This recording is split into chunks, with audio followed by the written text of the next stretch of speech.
With two majors down, the first half of the DGPT season behind us, and the World Championship starting today, seems like a good time to recap everything disc golf you need to know. What's up, disgenerates? It's the disc golf world. I'm Jefferson. Alongside me, as always, the one with all the holes in his game, Swiss Cheese. There's a lot we gotta cover, so strap in. The season kicked off this year in Florida for the first time with the newly announced Olympus. Not the one with the water slides. This one for the chess.com Invitational. It might have been a test, but I think after the event, we're all much happier to be here than a wide open golf course. Also, your boys happen to be on site along with the rest of the events through Champions Cup. Side note, Disc Golf World is back on tour for the rest of the season. Big thanks to our Patreon and YouTube members. So thanks to all you guys. And for fans like Preston and everyone else for stopping and saying hey to us on the road. We love meeting all you disgenerates. Disc golf was back, which was pretty cool, but not as cool as seeing Magnus Carlsen throw a frisbee. But still kind of cool. At the very least, you got to appreciate the chess.com team for making the first event of the year something special and setting a precedent for the rest of the season. Just like us sleeping in a minivan for the next 3 months. Or an air mattress if we were lucky. Anthony Barela went into the final day with the lead. However, it only took him one hole to lose that, which had many wondering if this was going to be another missed opportunity for AB. That wouldn't be the case. As the round went on, he would find himself through 7 and up by 5 strokes. But as every Barela fan knows, it's going to be a bumpy ride until the final putt. And with a double bogey on 17, it started to feel like panic mode. With title B all around hole 18 and flashbacks of previous mistakes, AB laced his drive, made the easy approach, and laid up for his first win on tour. The FPO saw a much tighter race as 6 players were close to the top heading into Championship Sunday. But by hole 3, Evelina Salonen would look to break from the crowd and continue to separate, although her putt was as consistent as Innova Destroyer's, allowing Missy Gannon to slip into the lead for a brief stretch, but would fall apart late, sort of like the PDGA live crashing on its debut event. I bet UDisc was laughing at all the comments flooding social media. With the strong finish, it gave Evelina her first win on tour since Waco in 2020, and that's exactly where the tour headed next, but this tournament has changed a lot since then. This year, being an Elite Plus event, there was an addition of a new course. It would be referred to as Laco and be on a ball golf course. You know, everyone's favorite, just like PDGA Live has become. Said no one, as it would crash for the second tournament in a row. Maybe it's a sign of not having Elite Plus this early. But your boys did get a tour of the course from the gem himself and got to stay with Rockin' John, so we approve. Also, Waco was the first event you might have heard us at the press conferences. Figured I'd mention that. Kristen Tatar didn't have a problem on a returning tournament going into the final round with a 4-stroke lead. She would cruise to a victory, picking up right where she left off. Unfortunately, the weather would not be on the pros' side, as the delays forced some players to wake up early to finish the round and then play another the same day. Gannon Burr and Luke Humphreys would find themselves at 27 down apiece with one more round to play at Laco. Although, it seemed finishing at the Beast was the more popular option. I mean, one finishing hole has room for all the spectators, and, a view of the most important shot of the tournament. Most of the fans couldn't even see the crucial moment when Luke tried getting aggressive to make his last push on 18. Sadly, would find the out of bounds, allowing Gannon to secure his first win on the season, and with Discmania. The Open at Austin would also be concerned with the weather, which had Jeff Spring announce a possible rule change for 2025 that would let the DGPT finish events on Monday. Make sure to subscribe to the Disc Golf World to see if that happens for next season. Because this tournament also suffered from a weather delay, which forced the TD to remove holes 12, 15, and 16 from the final round in order to beat the sun. Good thing too, as the event ended nearly in the dark, and we all know glow tape isn't PDGA legal.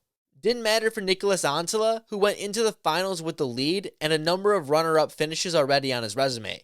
Started off hot with 3 birdies, but found trouble with a double bogey setting him back. He would make a push at the end, but needed to keep at it as a few other players were making moves as well. It didn't look good for Antela either when he would botch a 15-foot putt on hole 14. With holes removed, he needed 2 birdies in the next 2 holes if he wanted to win the tournament outright.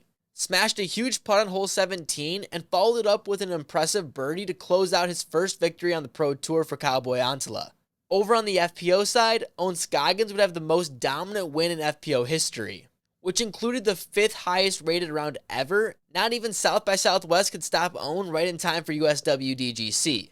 Following Own's highest event-rated round performance and a strong Tatar finish, the anticipation for the United States Women's Disc Golf Championship and the first major couldn't come at a better time, as the women's game and the newly designed Sprinkle Valley course would be the showcase for the week. That wasn't until Nicola Castro inserted himself into the picture, stating proceeds of his recently released disc that smells as if it was a Yankee candle would go to pay out the first woman to miss cash due to a transgender player entrance. That said, the ladies were the highlight. Despite expectations, both Own and Tatar would not see a lead card the entire weekend. Tatar, battling injury and fatigue, in fact, would have her worst performance of her career at a Pro Tour event, making that sound far worse than the actual 6th place finish that she took. Instead, Missy Gannon was in control and led fairly comfortably over the entire tournament. Sure, Evelina tried to make it interesting on moving day, matching the hot round and closing the lead down to 2 strokes. Yet a final round that saw the entire lead card shoot a collective 17 over allowed Missy to have one of the easier strolls to their first ever major victory, as big-time Missy furthered her status in the FPO, now only missing a world championship on her resume.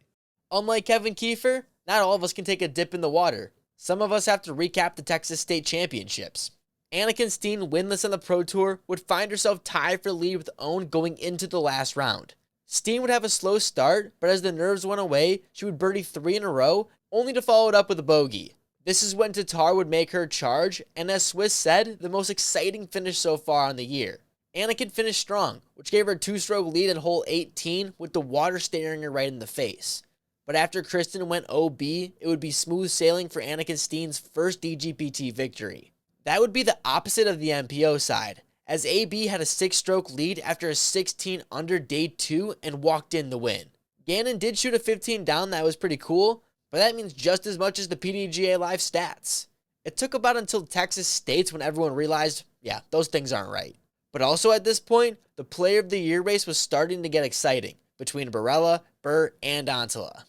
Heading out of the Texas swing onto Arkansas towards the first major of the season, the first stop would be the Jonesboro Open. Unlucky for Jonesboro Open, the MPO action showcased the Stack Championship Sunday lead card. Vinny going for his 3rd Jonesboro victory, while AB looked to seal his 3rd win on the season. Add a charge from Chase card and all the action coming down to the final hole. Completely salvaged one of the weakest tour stops on the DGPT Tour. I mean, if you're gonna change your entire course layout to allow for an area called Party Hill, you need to bring more than just snow cones. Super Caddy Cupcake saved the day, jumping on AB's bag mid-round after a sluggish start that saw him lose his lead to Ben Calloway from Chase card. At least that's what Cupcake wants you to believe. Instead, it was more likely AB's 60-foot eagle putt on 14 was what turned things around. It also didn't hurt Callaway having one of the worst spitouts on the season and going OB on the final 2 holes, resulting in a head-to-head battle on the final hole between AB and Vinny. AB sticks the green while Vinny goes OB, giving AB another win on the year and one of the best starts to the season with 3 victories and 5 stops. Matched only by, yep, you guessed it, Paul McBeth.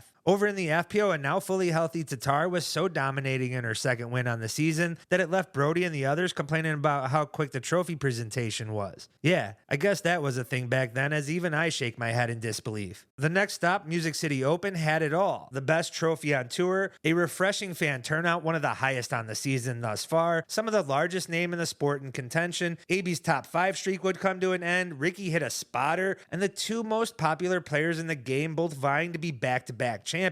All this overshadowed by the threats made against the event and a player that required police involvement. And what was the saddest moment of the entire season and the entire sport for that matter? Luckily for the viewers, fan favorites, and defending champions, Simon Lizotte and Kristen Tatar would put on the show and bring the attention back onto the course. Simon, a highlight reel from day 1, starting off 12 under with some of the best putts from distance we have seen all year. Even with a prolific young talent in Gannon and the greatest in McBeth only 2 strokes behind chasing on the final day, Simon's response would be going 8 under through the front 9 and coast the remainder of the way for another guitar and victory. Sweet, sweet victory. McBeth would have his first podium since his surgery, and Big Germ putted his way to a top 5 finish by sinking a 69-footer from the knee on the final hole. His first top 5 since 2019. The FPO featured an anticipated battle between Tatar and Holland that would come down to the final round. Tatar looking to repeat while Holland still in search of her first Elite Series win. Tatar would hand Holland a 2-stroke lead with 2 bogeys on the first 3 holes,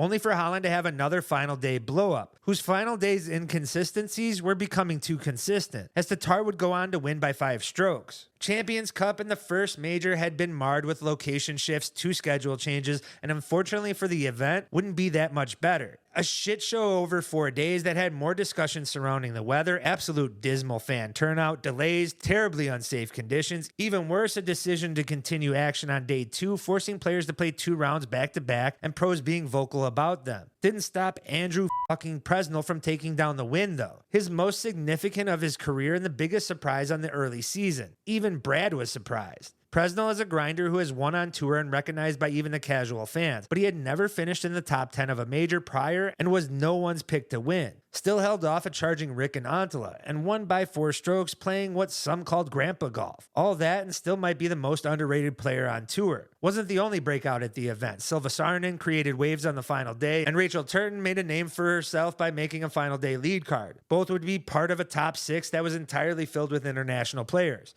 Lena went into the final day with a stroke lead ahead of Tatar with an impressive 7 under day 3. The battle between the two would never flourish, as both would finish above par. The only one to push Evelina would come from chase card by her bestie Henna Blumroos, put a 5 under on the day after an eagle on 18. Forcing Evelina to par on the final hole, which she was able to do with ease, making her second major of her career and second event on the season.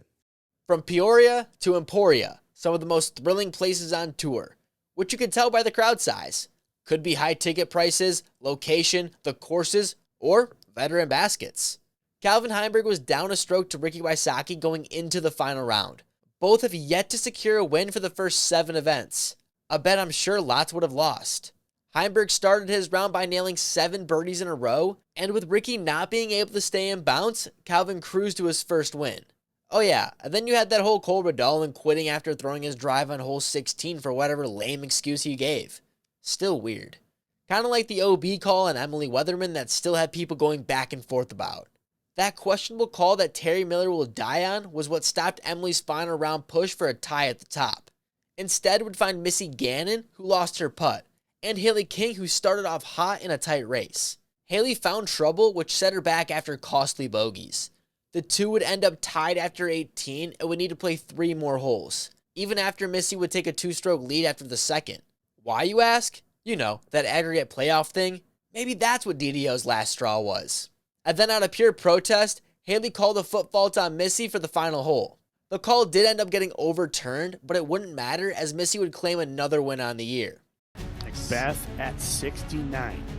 I just told myself, you got to will this one in there. Whatever you have, just will it in there. This man is unbelievable. This is what athletes live for. This is the moment. I know this feels like a perfect spot to cover LVC here. The DGBT dropped that spot faster than an ass in the club. Rather, the newly and unified DGBT Europe would have its inaugural event. Copenhagen Open couldn't have asked for a better start. They had a great fan and player turnout, some breakout performances from young players, and action that might have had one of the most shocking performances late. I mean, who really had Evelina taking down an event with her putting? Hitting not 1, but 2 C2 putts late for the win. The story gets better. Salonen sets the course record on day 2, but still found herself 4 strokes behind Estonian Kadi Asolu, heading into the final day. Only for Evelina to drop 4 more strokes to start the round on hole 1. She would score 8 birdies, and when needing an eagle to push a playoff after Asolu could only put together a 1 under day, delivered with an exciting 36-foot putt, only to add another 2 holes later in the playoff, this one for a win in her second event in a row now and 3rd on the season. Jesse Niemanen set a course record on day 2, putting himself atop the leaderboard and overshadowed Paul Ulibarri's 2 days. Jesse finished strong, was able to hold off a charge from teenager Eetu Tuminen and Antala for his first Elite Series win. That annoys some, but Europe Elite Series wins are now a thing and here to stay. I don't know if I believe that one yet. Just like some fans out there speculating about Tatar's broken rib, which kept her off tour for a few weeks. Not sure what emotionally hurts the Reddit dudes more. That or the spotter in the water with the OBJ grab on Madison Walker's disc. Over at the OTB Open, the bestie duo of Holland Hanley and Ella Hansen would be tied for first with 1 round to play. Neither had an Elite Series event to their name, so it was sure to be a battle. Well, that's what we thought. Unfortunately, we'd see another Hanley blow up last day, but Ella's 5 down would be enough to take down the event by 7 strokes. Heimberg would be 1 back of Gavin Rathbun with 1 round to play. After taking the lead on hole 8, Calvin would never turn back. His 10 under would be enough to secure his second win of the year in back-to-back fashion. It was time for the second Elite Plus event of the season, the Portland Open. After a hot round 3 from Paige Pierce, she would get her first win of the year by 2 strokes, although she did try losing it with that double bogey the last hole. Burr, on the other hand, would complete a wire-to-wire victory, taking down his second Elite Plus event of the season by 8 strokes. This would be the first year the historic Beaver State Fling would be an Elite Series event. For good reason too, as we would have one of the tightest final day races all year. Gannon started his round off slow and even admitted that he felt out of it early. He would go on to secure 4 late birdies, and the huge putt on hole 15 was a momentum swinger.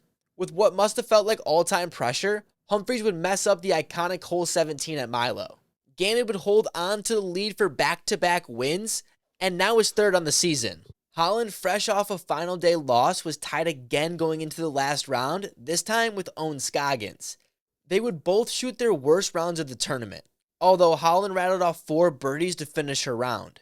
Her approach rolled away to what looked to be the nail in the coffin for Hanley. She then nailed the long putt to push a playoff. It would only take 1 hole to finally get the monkey off the back for Holland Hanley, securing her first win on tour. Fans here in the States less engaged due to a split field and had the shocking KJ departure announcement from Prodigy that took all the headlines. Yet that didn't stop the action nor the prominent disc golfers from Europe to shine. Mari Vilman put the hot round 10 under together on day 2, giving him a 5-stroke lead over the 2 premier names in the event, the Nordic phenom Antala and one of the few Americans who made the voyage, James Proctor. The two were only able to pick up a stroke on Vilman through the front 9. Nicholas even needing an insane 72-footer from the knee on 9 to keep pace, as it still looked as though Mari would take down the event. Instead, Antala would black out and go 8 under through the back 9 on his way to a 12 under round and his second Elite Series win this year, shredding the course and blowing our minds with huge highlight putts and control off the tee. The FPO fans would witness another battle at the top. Both Silva Sarnen and Evelina put the hot round of the tournament 8 under together on day 2. Silva, with the lead and fresh off of 2 Silver Series wins, yes, that's a thing again, looked to not only continue her streak, but also her first Elite Series win of her career. Evelina was able to close the lead down to a single stroke on the final day, but Silva was able to hold on to the lead for the win. Another victory in the middle of what might be the hottest run on disc golf this season. The Preserve would start off with the announcement of Kevin Jones joining Innova. Well, I guess you saw it, but didn't hear it. But what I know I heard was Isaac Robinson telling his sponsors baskets they suck. Now that's funny. Almost as much as watching Conor O'Reilly take care of his bonsai collection at the Airbnb that week. Missy found herself with the lead, but started off slow the final day, which allowed Holland to close the gap, and that spit out on hole 8 didn't help anything. That would begin the downward spiral for another disappointing last round for Hanley, and would give Missy another win on the year. Ricky did Ricky things over at the Preserve, which should be expected at this point if we're being honest. The final day would get interesting as the scores seemed closer than the play would allow. Isaac would blow up on hole 13, taking him out of it, and Kyle Klein slowed up at the end after a promising round. But it would be Wysocki claiming his first win of the season.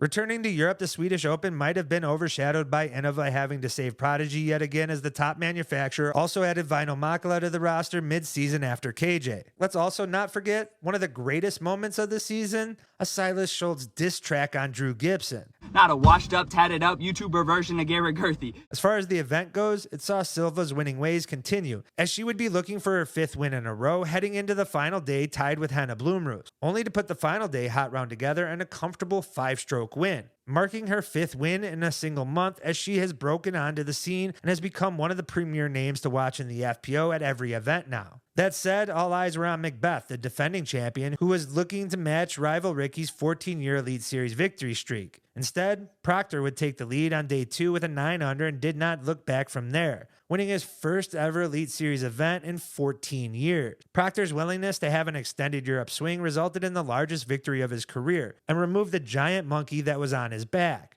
The Des Moines Challenge would see a lighter field as some pros decided to head straight to Europe. Good thing for most of them, as AB would start his final day birdieing the first 7 holes, which would take the lead over friend Adam Hammis. And with that start, there'd be no slowing down, securing Barella's 4th win, doing his best to make the Player of the Year race close. Not sure what stirred the most drama this weekend. People pissed off at the Beekeepers, the island shaped as Iowa, or more of those Haley King foot faults. To her defense, others are claiming Owen was clearly stepping on the disc. Can't say you want players to make the calls and then be mad at her for making them. That wouldn't matter, however, as Emily Weatherman made a push on the final day for the first FPO chase car winner. She would have a share of the lead by hole 11, and with the big putt on hole 18, would seal the deal.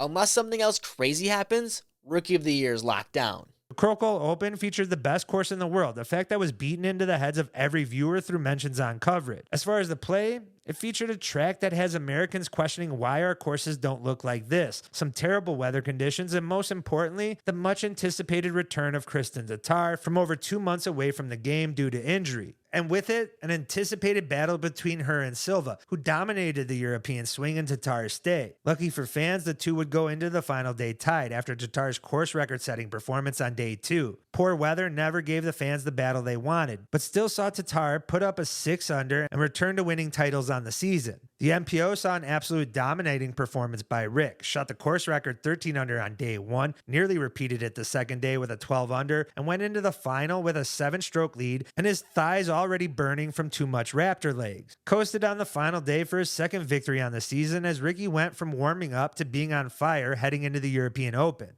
Majors always bring more drama and plot lines throughout the week, yet none compared to this year's European Open. Prior to even the event starting, you had the worst nerfing to a hole on a professional course that I can recall, with the PDGA removing the bunker rules on hole 16. Yet that faded quickly with the successful introduction of the newly implemented monster course over at Tempre that created excitement from both player and fan, and allowed fans to focus on the golf, which like years prior became yet another instant classic. Best part? For both the FPO and MPO, that featured the current best and some of the largest names on the course. Gannon took the lead after tying the course record on day 3, but had a GOAT and his rival right behind. No one has had more success at the Beast than Macbeth, at the expense of Ricky at times, who was looking for redemption of his own and his first major in 7 years. Ricky got hot early, chipped away at the lead, and was on pace for another course record-setting performance. Gannon responded like a champ by not only handling everything Rick threw at him, but also a coughing heckler who had to be removed. And I'm not lying. Added an official time warning heading into the iconic last 3 holes, and him actually losing his lead altogether on 17 after a bogey. Yet like all season, Gannon delivered yet again in the biggest moment after Rick went OB on his approach of 18, giving Gannon his second major in his short career.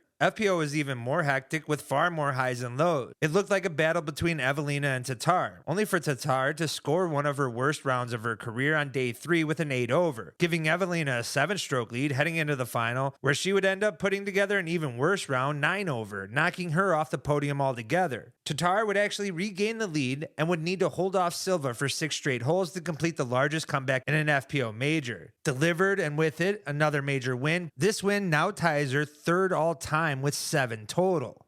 There truly hasn't been more hype surrounding an event on tour this year than the European Disc Golf Festival. Sure, it might be the promise of it being the location for next year's major, or the biggest names in the sport, Kristen Tatar and Simon Lizotte, promoting it for months. But who are we kidding? We all know it's the Disc Golf Fanatic. And in all honesty, the tournament absolutely delivered on all fronts, made more impressive by the fact it followed the European Open. How the event was put together, organized, and supported along with the professional optics and showcase was unmatched. Stage intros, crowds, the best celebrations of the year, and the professionalism didn't stop there. On the course with painted circles near the basket, OB and walk areas lined, colored, and peppered with sponsored logos, while also having one of the best player areas on the entire tour. Rick blistering a 16-under on day 1 caused even more excitement, as it would be his 4th course record-setting performance in straight events, and also the 3rd highest rated performance in disc golf history. With a 5-stroke lead heading into the final, had most expecting an easy Ricky victory lap, only to see a familiar battle, though it hasn't happened since 2019, as Paul would put together the hot round on the final day, 12 under, and push Rick for the win. After bogeys on 13 and 15 that created a 4-stroke swing, had Paul down a single stroke on the final hole, needing to hit the birdie putt to put pressure on Rick. Yeah, he missed, and with it, handed Rick the victory. In the FPO, Tatar would not factor on her home tournament. Instead, it would be a battle among Heidi Laney, Missy, and Evelina. Missy, with a lead late, allowed Evelina back into contention with a birdie on 16, as the two would end up in a playoff. And though it looked like we were going to a second hole with short birdie looks for both, but let's be honest, we're talking about Evelina here, as she would doink it off the top of the band, handing Missy her first international win of her career. Finally, back to the US, where we do disc golf events right. You know, by having incorrect tee signs, being too lazy to put up OB lines, let randoms on the course, and everything else that makes us the best. Oh yeah, did I mention that Ledgestone is an Elite Plus event and was 4 days at Lake Eureka? But people forgot all about that once the Spider gave Double G's roller a chest bump. Gannon would take down his 4th 4-round tournament, this one in convincing fashion, clearing 2nd place by 7 strokes. Even a double bogey to start his round couldn't stop him. I don't know what else could. The same could finally be said about Holland too, as she would secure her 2nd DGPT win by 7 strokes. After taking the lead on day 2, it looked like she was more determined than ever to go down that slip and slide as champion. What's there to say about Ida Wild? It's not like anything ever changes. Although we do get tight races every year, and this one would be no different. Heimberg went into the final day with a stroke lead, but by hole 4, it would be a tie game. Isaac Robinson doing his best for the no forehand club, breaking away with 2 separate turkeys. And it's not even Thanksgiving yet. Unfortunately, he demonstrated the wild part of Ida Wild, with a double OB triple bogey, followed by not only a bogey, but a double after that, giving Joey Buckets the lead with 5 holes to play. Secured the crucial birdies when needed, and even had a near eagle in hole 18 to take down his first win on tour. Oh yeah, and Owen, she ran away with another win. And that's everything you need to know from the first half of the disc golf season. If this was helpful or you enjoyed it, make sure to like, subscribe, and share to your disc golf homies. The World Championships started today, and the disc golf world is here. We're the only people wearing the logo, so make sure to say what's up if you see us. And if you're not there, don't worry. You can stay up to date with everything going on with our daily round recaps. So really, make sure to subscribe to not miss out on anything.